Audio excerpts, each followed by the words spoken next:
5 ديال الثواني كيبان لكم رقم عادي، ولكن هاد 5 ثواني كافيه باش تردك من دري عايش وسط داركم المجرم وسط الظلمات ديال الحبس. اش طرا بالضبط؟ شنو اسباب هاد الجريمه؟ هادشي اللي غادي نعرفو جميع في هاد القصه ان شاء الله. خليكم معنا ما تمشيو فيه.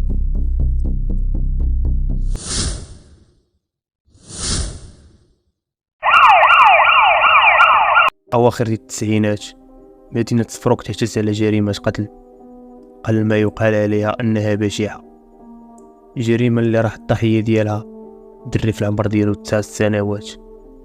الطفل هيثم لقاو غارق في الدمايات ديالو، مغطين عليه شويه ديال التراب ومرمي في الغابه. نرجعو شويه اللور ونتعرفوا على هيثم كيفاش توصل لهاد الحاله. هيثم ولد عائله مغربيه متوسطه، الا ما بغيناش نقولوا مسك عليهم الله واحد شويه، مهلين في هيثم ديالو بصح ما مخليينو ناقصه حتى شي حاجه، بحكم انه الولد الوحيد ديال العائله، ما عنده لا خوه لا اختو.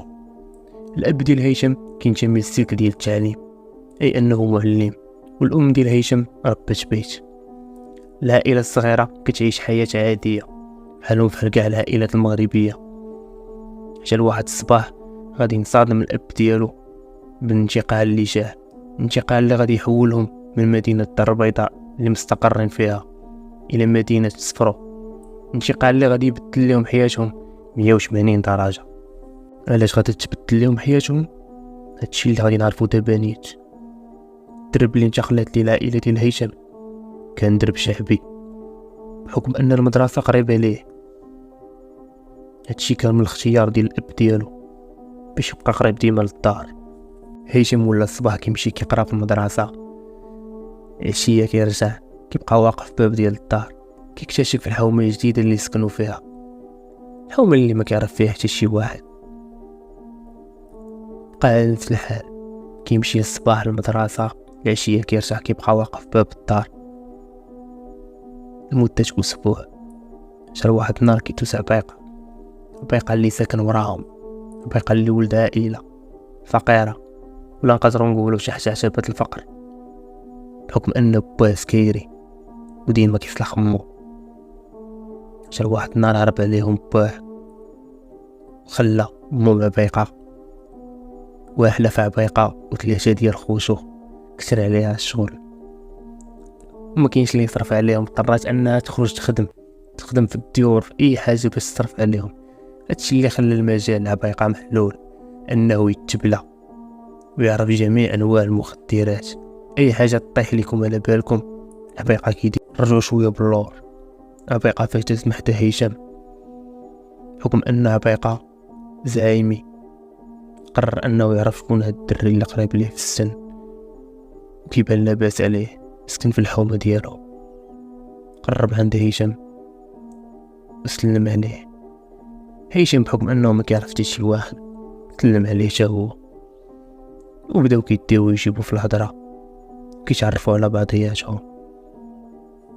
قرروا انهم يتلاقاو غدا في البيار ديال الدرب. وصلت الوقيته ومشى هيثم وعبيقه للبيار وتعاشروا مع بعضياتهم لدرجه انهم ولاو كيتلاقاو كل نهار. حتى مره ولا هيثم كيلاحظ شي حوايج في عبيقه، انه كيخشي يدو في الشيب ديالو كيدير شي حوايج في فمو، ومره كيخلط شي لعيبات في رايبي. هيثم ما فهم والو في هادشي بحكم انه جاي من حي اللي هو زوين. بقاو على هاد الحال لمده ديال شهر، حتى واحد النهار عبيقه غادي يقول هيثم هكاك جرب هادي معاك. كانوا ديك الساعه كيمشيو للغابه اللي حداهم من حدا الحومه ديالهم.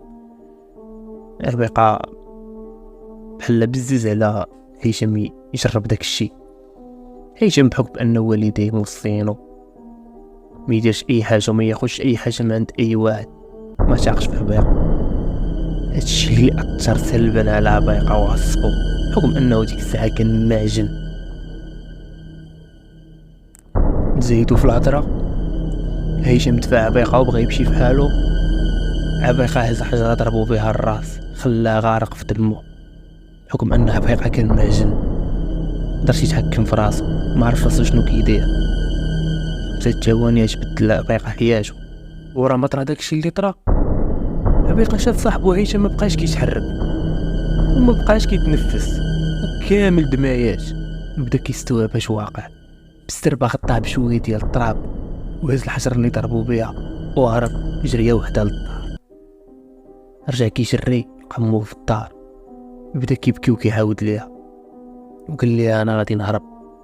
ما خلاش مو حتى تكمل الهضره، حسب في جهه اخرى والدين هشام بداو يقلبوا عليه، حيت عبر الساعه الاولى ما بان، الساعه الثانيه، العشيه كامله وصلهم الصهد. فين مشى هشام؟ فين غبر لي الاثار في خطره. خرجوا كيسولوا عليه اي واحد، حتى شي واحد ما شافو، حتى شي واحد ما عرف عليه شي حاجه. بقاو على نفس الحال، مشاو داروا ديكلاراسيون ديالهم في الكوميساريه والو. شات هز واحد اليومين واحد الراجل كيجري في الغابه اللي حداهم، كيجري في الصباح حتى كيشم واحد الريحه ديال الخنز. جا الفطور قرب ليها، كيلقاه هشام كامل كياكل فيه الدود وبدا كيتحلل. الراجل تفزع، مشى كيزربي التليفون ديالو صونا للبوليس، خبرهم بداكشي اللي شاف.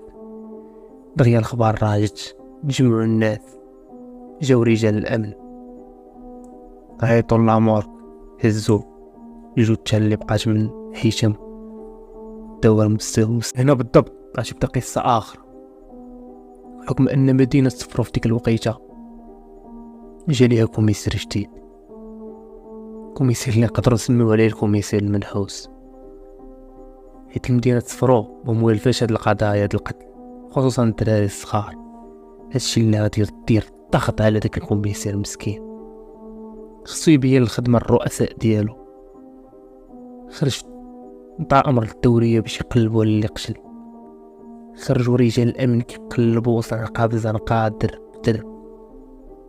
الشغل بدا كيقصع، الناس باغيين يعرفوا شنو واقع، ولاو اولياء الامور كيديو ولادهم حتى للمدرسه وكيساينوهم يخرجوا باش يرجعوهم، خايفين ما عارفين شنو واقع، واش شي سفاه ديال الدراري الصغار، واش شي حاجه كاينه ماشي هي هذيك. خصهم يعرفوا شنو كاين، هاد القضيه باقا ما تسداتش. بقى داك الكوميسير هكاك حتى جا الضغط بزاف، وطاحت عليه واحد الفكره انه يرجع للكوميسير اللي كان قبل منه وياخذ ما عنده النصيحه، بحكم انه كان قبل منه عارف شنو كاين في ديك المدينه. وبالفعل اتصل به وخبروا بالنازله، حتى الكوميسير اللي كان قبل ما بخلش عليه قال له غادي ننصحك واحد النصيحه، انك غادي تمشي عند البوليسي عبد الغفور اللي كاين في قسم الشكايات، كان قديم في لابيجي وولد المدينه، كيعرف زنقه بزنقه، ولدرجه انه عنده في كل حومه مخبر ولا جوج، كيعرف الخبايا المدينه كامله وكاع الناس ديال المدينه كيحترموه. داكشي اللي دار، مشى الكوميسير جديد عند عبد الغفور، قال له بغيت نجلس انا وياك في قهوه ونتناقشوا على واحد الموضوع اللي مرون هاد المدينه ديال صفرا.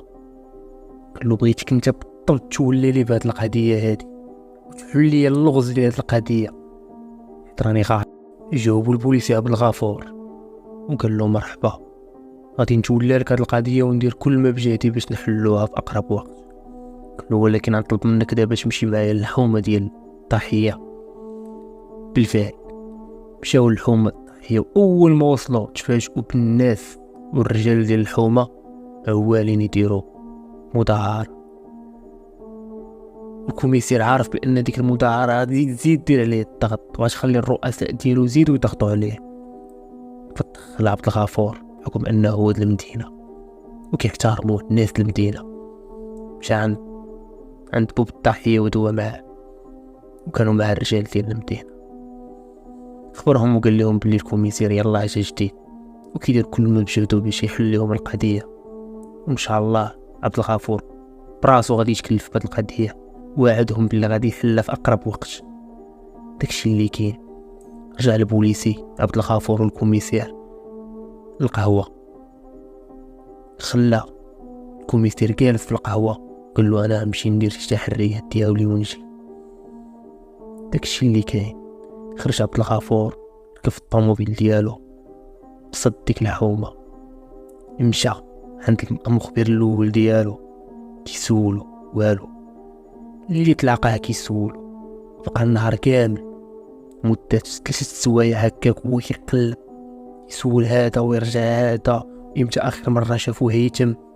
فين كان هيثم؟ مع من كيتعاشر هيثم؟ ما خلى ما دار والو. كل الارض بالعاشو، حتى شي واحد ما عارف عليه شي حاجه بحكم يلاه جا جديد. باقي الناس ما كيعرفوهمش بزاف، حتى بدا كيفقد الامل. وغادي من حدا واحد التربيت شي عنده واحد المرأة كتبيع الديطاي وكتعرفو. قلت له انا كنعرفك بوليسي وباغا نقول لك شي حاجه خبيها اكثر من سيمانه دابا، ضراني في خاطري وما عرفتش لمن نقولها. قلت له مرحبا قولي لي. قلت له راه داك النهار فاش خبر هيثم الدري المسكين نايض عليه الحيحه انه مات، راه كنت شفتو هو عبيقه اللي ساكن وراهم، كنت شفتهم خارجين جهه الغابه في الصباح، ولكن دازت واحد نص ساعه باللي عبيقه بوحدو راجع كيجري وهيثم ما معاش. مشاو جوج ورجع بوحدو، وهادشي جاني غريب. البوليسي عبد الغفور فاش سمع هادشي فرح بزاف، عرف بلي القضيه بدات كتوضح عليه. دز باش جبت واحد البركه وعطاها للمرا اللي كتبيع الديطاي ومشى كيشري للدار ديال عبيقه. البوليسي عبد الغفور ذكي بزاف ومطور وحريفي ديال بصح، تا بوليسي تشربها ودايز عليه في الدم. وصل للدار ديال عبيقه طق خرجت لي الام ديالو يسرب عليها، قال ليها شوفي انا راني عارف ولدك هو اللي قاتل وعارف كاع داكشي اللي طرا، عندكم جوج ديال الحلول اختاروا اللي بغيتو. يا اما تحضري لي ولدك بطريقه سلميه وغادي نوقف معاه وقفه رجل حتى ياخذ ظروف التخفيف ديالو، ويا اما غادي نحضروه حنايا وتجي الصافات وشوها وتولي ولد العادي والبادي. ومع بقى ما عرفت راسها من رجليها، زرب عليها زربه خايبه، صدمات وبدات كتندب وتبكي. ولدي باقي صغير وما دارش بالعاني. قال لها شوفي راني دويش معاك، غير حضريه ليا داكشي اللي بقى كامل على حسابي. داكشي اللي كان جبنا التليفون، صونات التليفون د عبيقه، داك نوكيا عظيم اللي ما كيحيدوش من جيبو. جاوب مو قالت له شنو واقع، وقالت له بوليس عبد الغفور يوقف معاك. عبيقه مخلوع شدها الخلعه من رجليه، قال لها دوزيه ليا. قال لي انا خايف تضربوني وديروا ليا واش فعلوا ليا. قال له عبد الغفور ما تخافش، بحكم ان الدراري ديال الحومر عارفين الا شدوك لابيجي راه كيصلخوك ديال بسطح. قال له عليك الامان، والله ما يقيسك شي واحد غير اجي كون هاني. داكشي اللي كان. عطاه النمره ديالو، قال له نتلاقاو حتى القهوه الفلانيه. قال له عبيقه واخ. مشى البوليس عبد الغفور القهوه، بقى بعيد عليها شويه وجالس في الطوموبيل ديالو. صون عليها عبيقه، قال له فين؟ قال له انا واقف في البلاصه اللي قلتي لي. داكشي اللي كاين.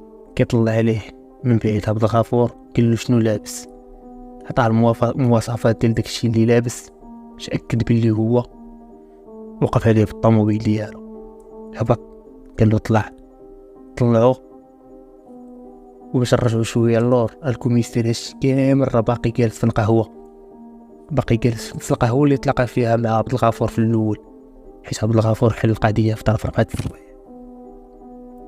مشى عنده، نزلوا من الطوموبيل، مشاو للطابله اللي فيها الكوميسير، جلسوا حداه. الكوميسير قال لعبد الغفور شو وصلتي لنا في القضيه؟ قال له القضيه تحلات. قال له كيفاش؟ قال له اللي قتلها هو وحدك. الكوميسير تخلع، قال قال له جلس الناظم خلوه. قال له جلس، هو يجلس. قال له الدري مازال صغير وغلط، وحنا هنا بحال والديه غادي نوقفوا معاه. قال له ولكن بشرط انا راه جايبو بالضمانه ديالي، غادي نديرو له ظروف التخفيف وما يقيسو حتى شي واحد ما يحط عليه يدي. كوميسير بالفرحات يعني جهنا من الضغط. الرؤساء ديالو قال له كون هاني، قضيه نوقف عليها انا بيديا. داكشي اللي كاين. كوميسير هز دابا يقاوم مشاو للكوميساريه، كتبوا المحضر. في نفس الوقت عبد الغفور صونا للكوميسير قال له انا ما بغيتش نبان في الواجهه، حيت عبد الغفور مبقاش عنده مع الاضواء، حيت داكشي كيدير ليه مشاكل مع الناس اللي خدامين معاه. الغيره والحلول ديال القضايا واللي ياخذ الاضواء داكشي كيكون بيناتهم. داكشي اللي كان. بقى البوليسي عبد الغفور عند الوعد ديالو، متبع القضيه ديال عبيقه من بعيد حتى وصل الملف ديالو للمحكمه. حكمت عليه المحكمه ب5 سنوات مع ظروف التخفيف. العبره من هذه القصه هي ولينا في زمان عاد مات فيه الثقه. الأولاد ضحايا العلاقات الفاشلة لوالديهم اللي ما كيعطيوهمش التربية الصالحة، وكذلك البلية اللي طريقة مسدودة، إلا ما داتكش للحبس غدا تديك للقبر. إلا وصلتوا لهنايا كنتمنى تكون عجبتكم القصة، كنطلب منكم تدعمونا بلايك ومشاركة باش تزيد تكبر العائلة ديالنا. نتلاقاو في فيديو آخر إن شاء الله. دمتم في حفظ الله ورعايته.